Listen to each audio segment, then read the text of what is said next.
y'all, welcome back to my channel. Today I'm going to just do a real quick casserole that I've done for years and years. It's a chicken and rice casserole, and I've made it a bunch of different ways, but today we're just going to kind of take what we got in the pantry and just throw something quick together because I needed something real quick. So you need a little bit of rice, whatever type you choose is fine. It needs to be cooked first.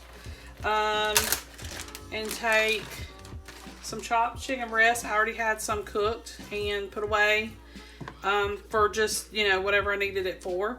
And actually I need a little bit more than this. This is about a cup worth, but it's okay because the rice and the broccoli are going to take up the rest of the bulk of it.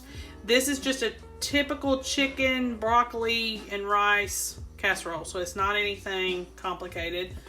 I had some broccoli that I needed to get rid of, and so I've cooked it.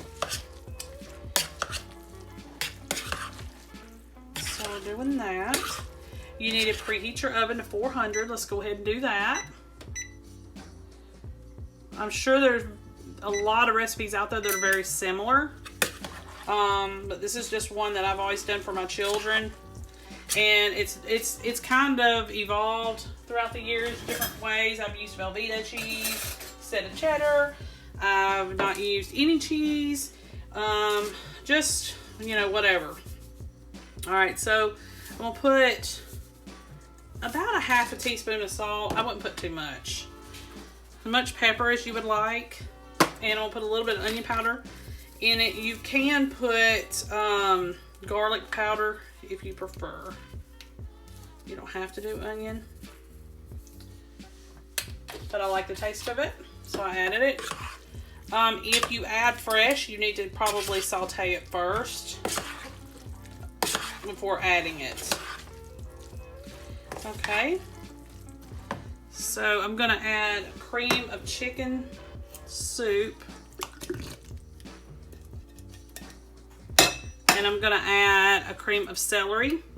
You can do all cream of chicken soup, or you could do cream of mushroom and cream of chicken and leave out the celery. It's just up to you, whatever.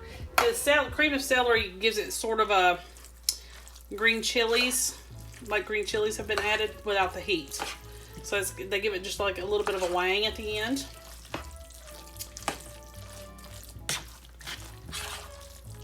All right, so this is basically all I'm gonna add to it. I may add just a little bit of broth to thin it out and to keep my rice from drying out. So I'm gonna do that real quick. I've got a little bit of broth left over from another recipe, and I'm gonna add that, about a half a cup or so. Not much, just enough to keep everything moist. And basically, your casserole's done. I am gonna take it out at some point, and we're gonna put some cheddar on top. But I'm not gonna put it throughout the casserole, just on top. So, let me move everything.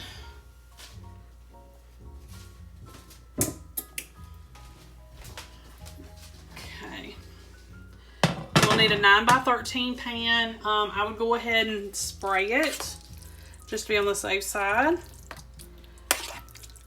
This is a good budget meal. I'm definitely gonna have leftovers, but it's usually not a problem because my kids love this. So, and I didn't have to put much meat in it, just like a cup's worth of chicken was all I needed. And you can use any type. I just happen to have chicken breast set aside.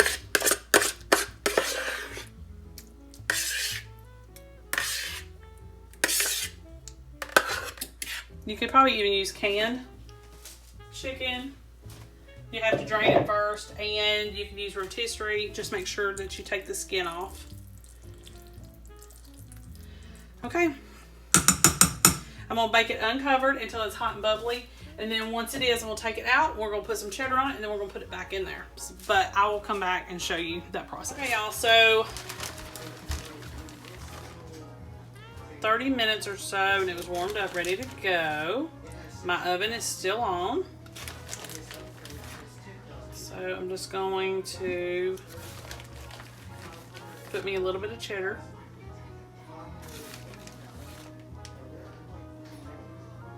Okay, and so now I'm just going to put it back in the oven, just enough to melt this. And then it'll be ready to serve. All right, I'll show you what it looks like when it comes out. Okay, y'all, so this is finished product. I literally I went ahead and just cut the oven off, let it sit in there, just the hot oven for just a few minutes, and it went ahead and melted the way I wanted it to. So it's ready to serve.